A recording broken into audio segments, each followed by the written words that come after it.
Assalamualaikum. Waalaikumsalam. Benar di kelas 7A. Nah, So, dari mana kamu? habis mandi Pak, itu Pak. Oke, sebelum kita mulai pembelajaran kita pada hari ini, mari kita bersama-sama mengucapkan basmalah.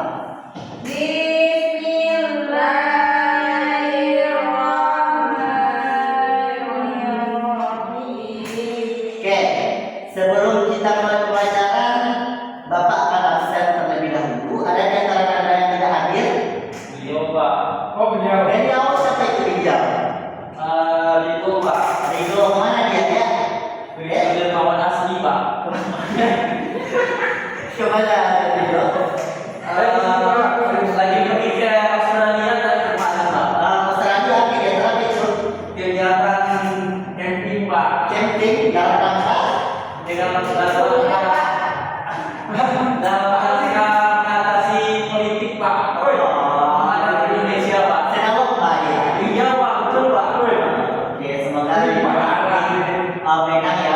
Amin. Kita absen terlebih dahulu. Vivi, Hadir Pak. Rizka, Hadir Pak. Ica, Bazi, Hadir Pak. Ridho. Oh Ridho tadi pergi ke Australia ya. Iya Pak. Oke. Sebelum kita memulai pembelajaran, silakan ketua kelas pimpin dulu kepada Bazi. Silakan. Sebelum kita mulai pembelajaran, mari kita berdoa menurut kepercayaan masing-masing. Mulai. Selesai. Berikan salam. Assalamualaikum warahmatullahi wabarakatuh. Oke, kembali lagi di kelas Bapak dalam mata pembelajaran informatika di kelas 7A, di mana pada minggu yang lalu kita sudah membahas terkait tentang sistem operasi. Apa saja jenis sistem operasi? Ada yang masih ingat? Ada? Tidak. Oke, kalau masih ingat coba silakan baca apa saja jenis sistem operasi. Tahu Pak. Lupa? Berarti jangan akan catat. Rizka apa aja? Sistem operasi ya Pak. Ya, Sistem operasi kan Pak? ya. Contohnya dapat? Oh, sistem operasi. Iya, ada.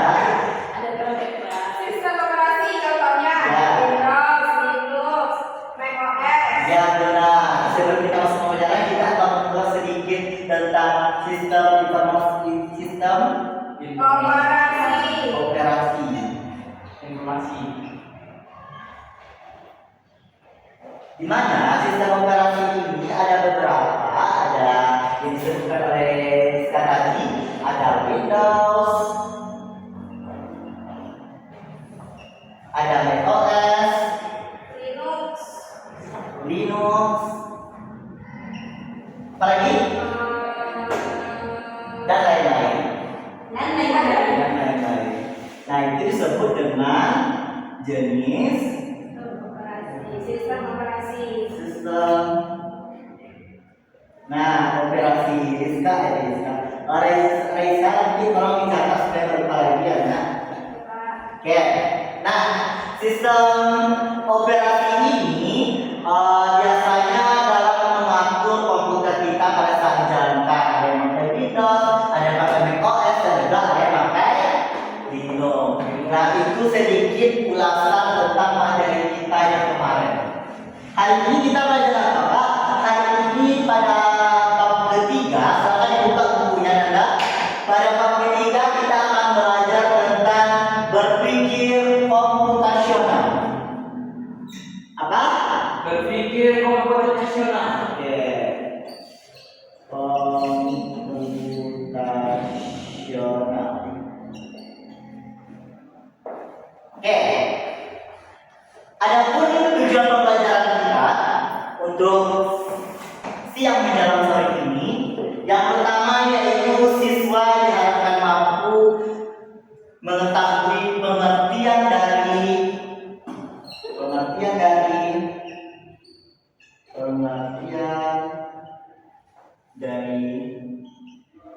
berpikir komputasional.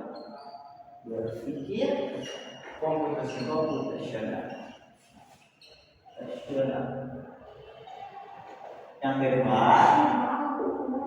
Yang kedua, siswa diharapkan mampu menjelaskan 4 pilar berpikir komputasional. 4 pilar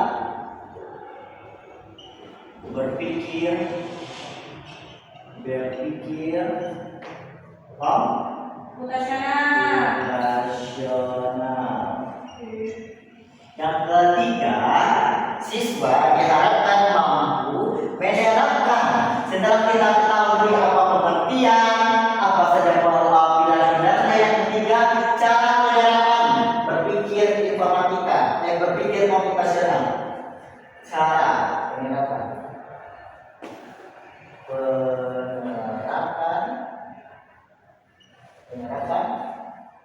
berpikir komputasional.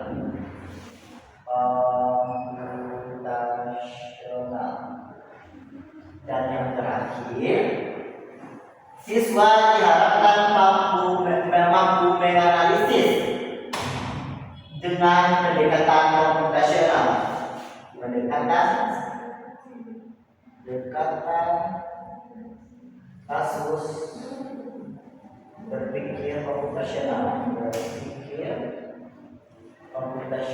Nah, inilah tujuan pembelajaran kita pada siang menjelang sore pembelajaran.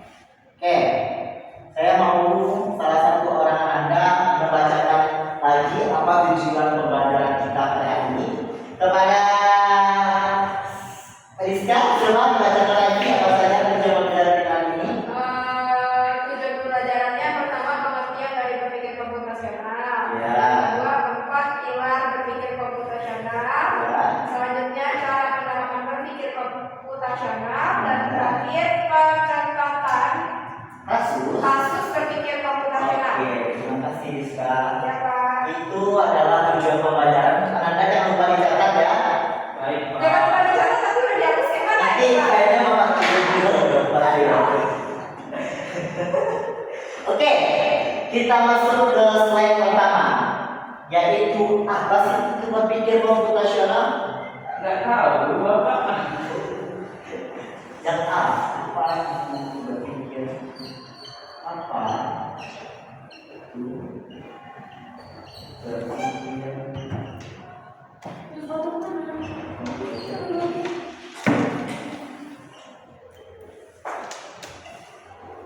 Oke, siapa yang tahu apa itu berpikir komputasional? Berpikir sama logika. Dana, apa lagi? Berpikir manja, Pak. Berpikir manja? Kenapa dulu kok bisa berpikir manja? Manja. Apa lagi selain berpikir? Berpikir menggunakan otak. Oke, berpikir menggunakan otak. Berarti kalau orang berpikir tidak berpikir. Apa lagi? Ada lagi video apa berpikir komputasional? Berpikir seperti kita menggunakan komputer gitu lah. Oke, semua pengertian yang Anda sebutkan itu adalah pengertian dari komputasional. Lebih lengkapnya, berpikir komputasional ini adalah cara berpikir yang sistematis untuk menyelesaikan masalah-masalah dengan langkah-langkah yang terstruktur dan logis. Itu adalah pengertian berpikir komputasional. Lalu apa sih pentingnya berpikir komputasional itu, Pak? Berpikir komputasional itu pentingnya yaitu bisa dapat membantu kita dalam memecahkan masalah sehari-hari dan mempersiapkan masa depan di dunia digital yang terus berkembang. Jadi adalah dunia digital ini terus berkembang, di mana kita di situ akan menuntut cara-cara berpikir komputasional. Bagaimana tata cara kita berpikir sehari-hari? Apakah itu sudah mengikuti standar atau belum? Itulah yang dimaksud dengan berpikir komputasional. Jadi berpikir komputasional itu adalah merupakan solusi lebih efektif. Nah, jadi solusi efektif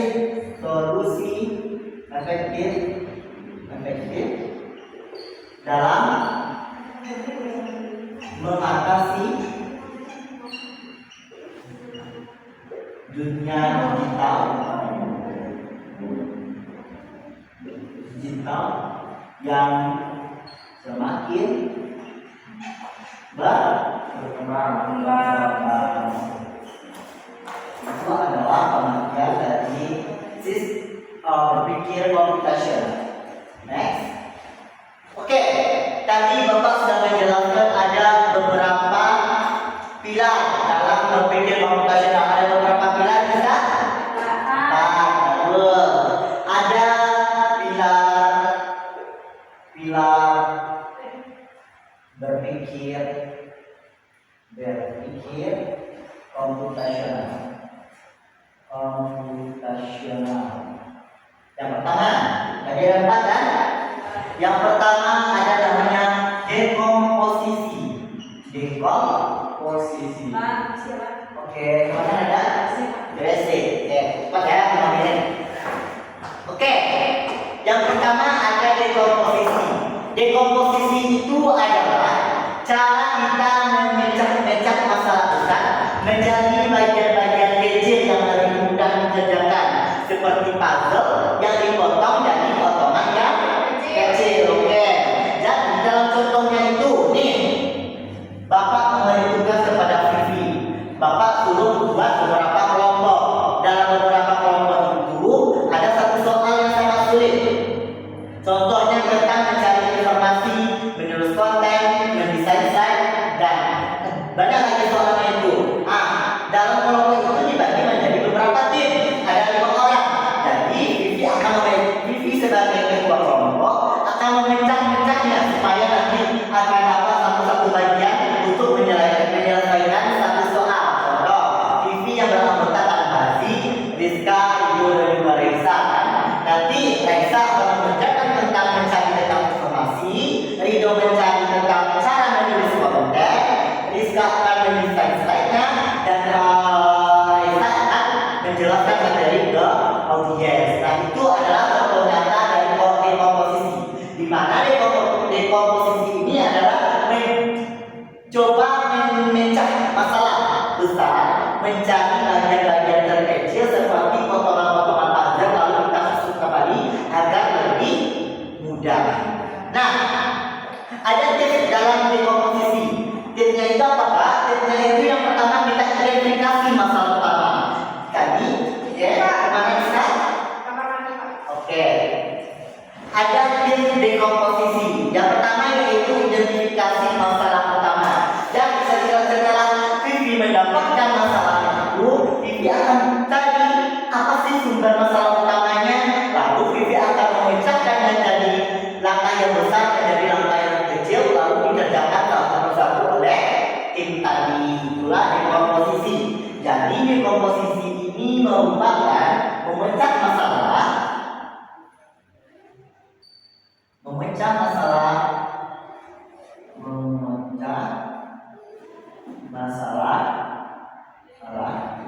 dari yang besar ke yang kecil. besar ke yang kecil. Oke, itu adalah pilar yang pertama. Pilar yang kedua ada namanya pengenalan pola. Apa itu pengenalan pola, Pak? Pengenalan pola ini adalah menentukan kesamaan atau pola dalam masalah untuk mempercepat solusi, seperti menemukan cheat code dalam game. Nah, di sini banyak yang main game. Jadi dalam bermain game itu ada namanya cheat. Nah, di mana cheat itu bisa mengidentifikasi pola-pola dalam game tersebut. Nah, itu adalah yang namanya pengenalan pola. Contoh penerapan pola itu yang pertama yaitu mengenali pola angka dalam soal matematika 2,4,6,8 atau urutan kegiatan harian yang berulang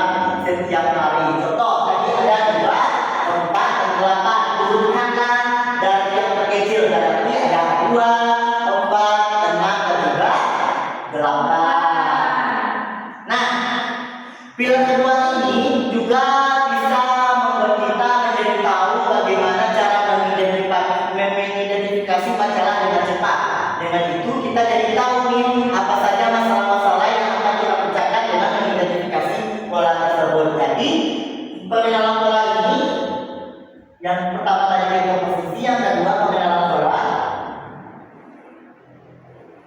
Pengenalan pola. Dan pengenalan pola itu berarti yang menemukan kesamaan,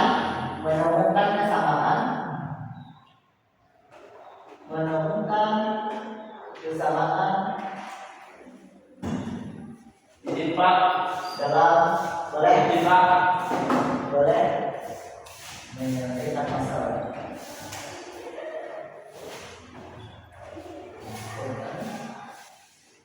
Masuk lagi ya. Masuk. Masuk kalau ini. Masuk. Yes, nomor ini. Oke, yang ketiga ada namanya abstraksi. Apa? Abstraksi. Oke, abstraksi. Apa itu abstraksi? Abstraksi itu dia fokus pada informasi yang penting dan mengabaikan detail yang tidak relevan, seperti melihat gambaran besar tanpa terganggu hal yang kecil. Contoh dari abstraksi itu membuat riset makanan, fokus pada bahan utama dan tak penting saja, abaikan detail seperti warna piring. Jadi kalau kita membuat sebuah makanan itu, kita abaikan proses-proses yang tidak penting seperti pemilihan piring, warna piring, merek ini abaikan. Yang kita fokus kepada tata cara memasak mie. Nah, itu adalah abstraksi. Jadi abstraksi itu adalah fokus pada inti,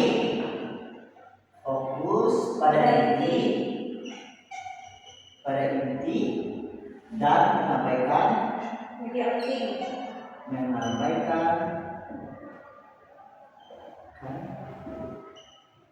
hal yang tidak penting. Nah, itu adalah abstraksi. Yang terakhir ada namanya algoritma. Apa?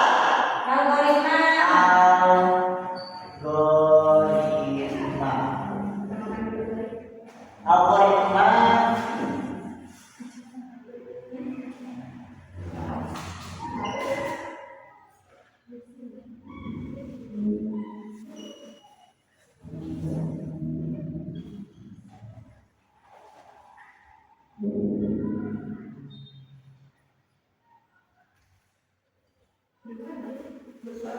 Oke, yang keempat ada namanya algoritma.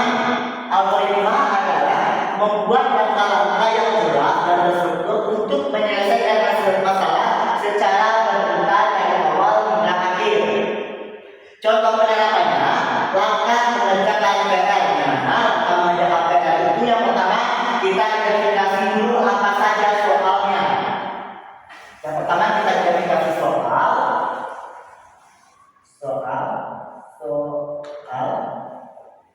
Yang kedua, kita pahami pertanyaan.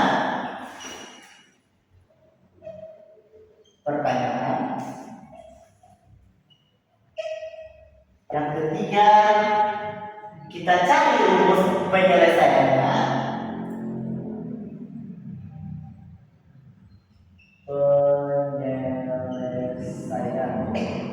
Yang keempat, hitung jawabannya.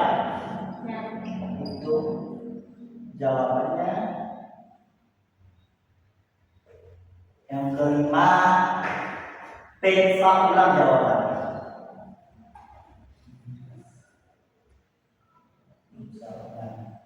Nah, ini adalah langkah menyelesaikan PR.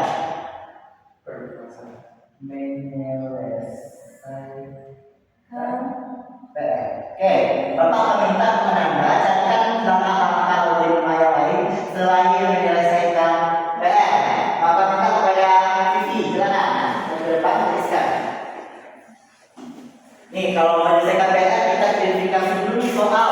Yang kedua, pahami pertanyaan dan soalnya. Yang ketiga, cari dulu penyelesaiannya. Yang keempat, hitung jawaban. Dan yang kelima, periksa ulang jawaban yang telah kita dapatkan. Oke, silakan lagi. Apa nih Pak? Buat apa Pak? Orang-orang juga Pak. Langkah-langkah dalam memberi A setelah ini Bapak tuliskan. Langkah-langkah Apa ini? Langkah-langkah membuat rendang mungkin.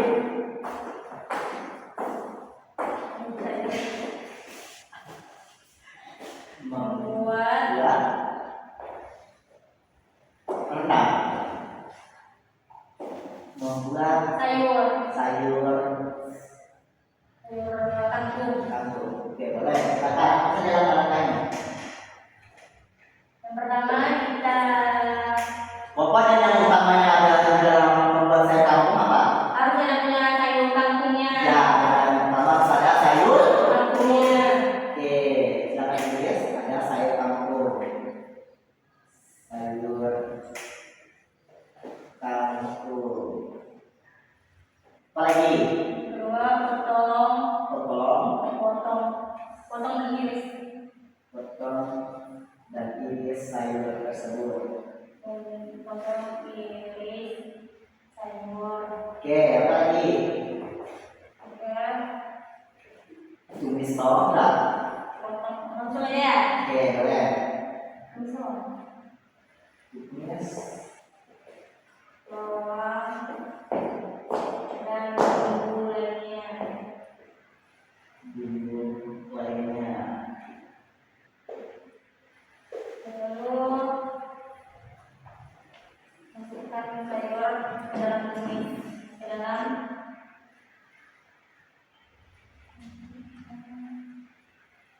mangkuk.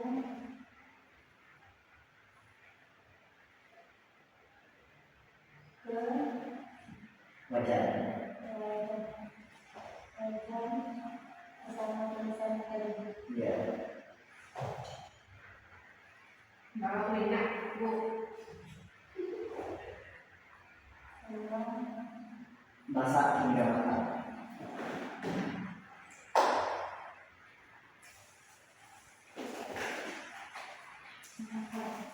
Oke, tuliskan.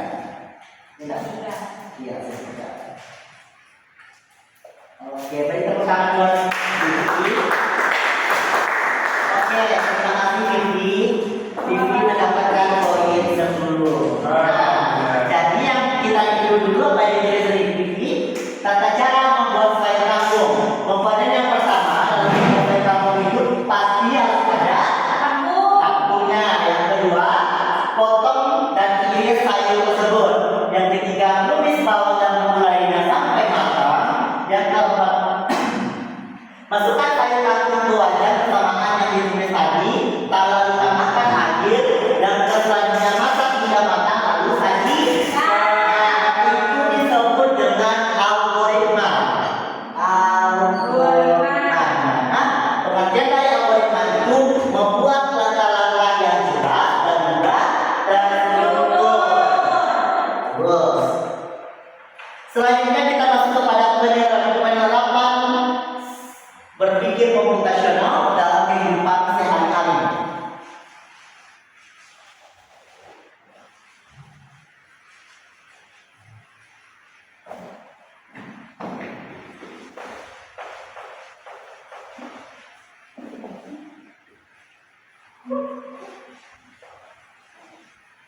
Oke, penerapan berpikir komputasional dalam kehidupan sehari-hari. Yang kecil, penerapan berpikir komputasional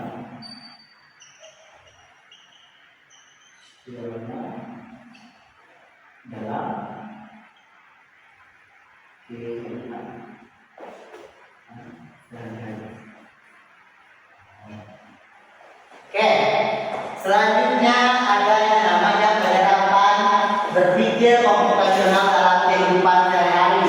Yang pertama, kita perlu membagi waktu belajar menjadi sesi-sesi yang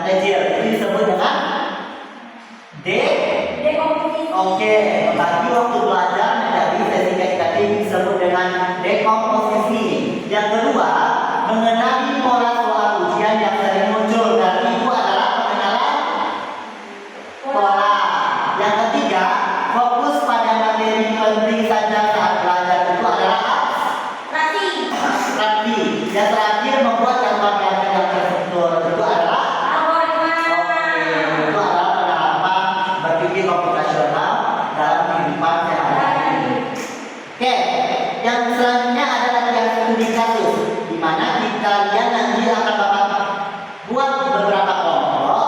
Dan akhirnya kalian harus membuat bagaimana memeriksa tugasnya. Apakah pola yang kamu lihat, bagaimana langkah berbeda serta peran-perannya.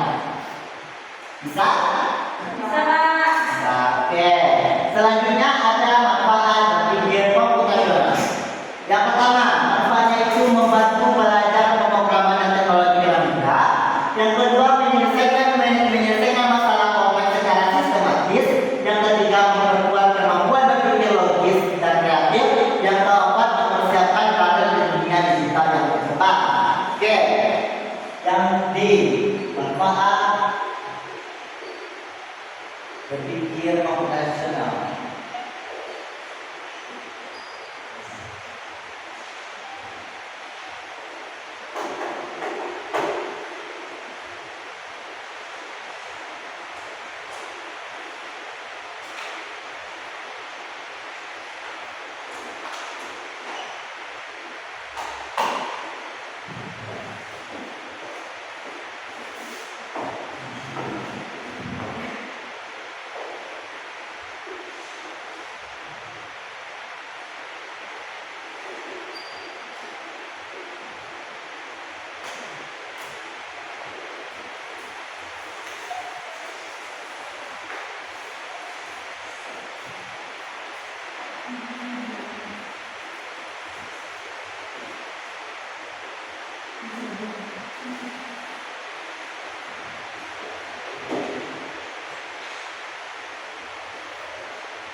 Manfaat berpikir komputasional itu yang pertama membantu belajar dengan mudah, yang kedua menyelesaikan masalah secara sistematis, yang ketiga memperkuat kemampuan berpikir, yang terakhir memberi perjalanan karir di masa depan.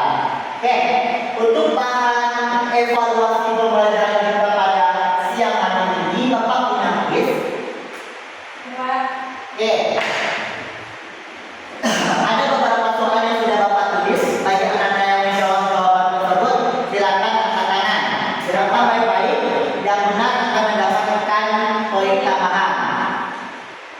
Soal yang pertama, apa definisi dari berpikir komputasional? A. Cara menghafal informasi sebanyak banyaknya. B. Cara berpikir sistematis untuk menyelesaikan masalah. C. Cara membuat daftar animasi. D. Cara menulis cerita pendek. B. Oke, TV dapat poin 10 setengah. Oke, untuk pertanyaan kedua silakan angkat tangan dahulu baru jawab. Oke. Pertanyaan kedua, apa yang dimaksud dengan dekomposisi dalam berpikir komputasional? A. Membuat langkah-langkah teratur. B. Memecah masalah besar menjadi bagian terkecil. C. Mengabaikan detail penting. D. Menemukan pola dalam kata. B.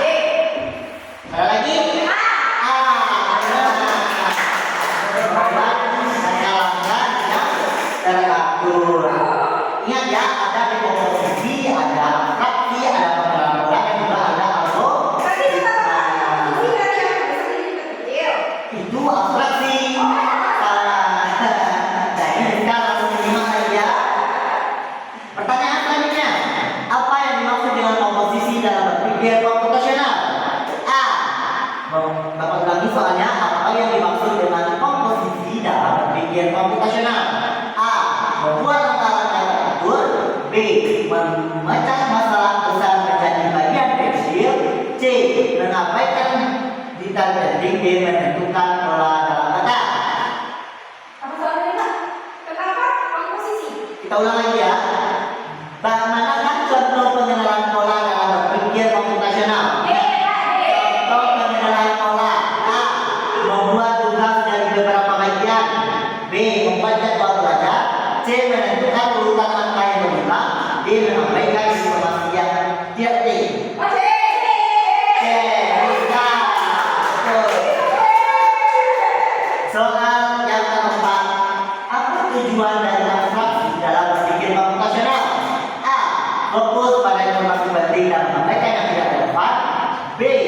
membuat langkah-langkah solusi. C. Membuat masalah menjadi beberapa bagian. D. Menentukan kesamaan dalam masalah. A. Salah. B. C.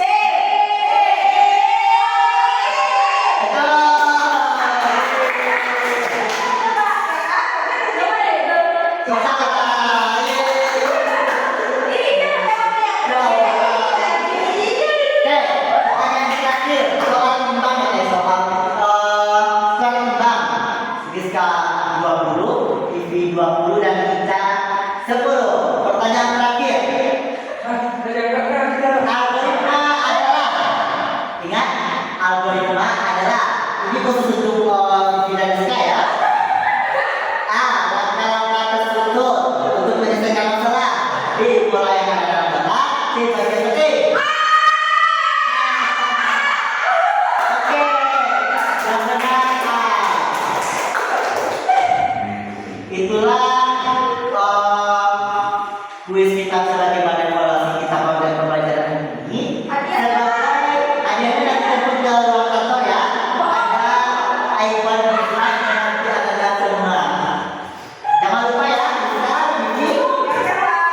Oke, sebagai penutup pembelajaran kita pada hari ini, Bapak mempunyai kata-kata motivasi. Level up your brain. Jangan takut salah. You are leveling up. Keep creating problem solver. Skill masa depan. Jadi kalian harus mengasah otak kalian. Jangan pernah takut salah. Itu akan meningkatkan kualitas kalian. Jangan takut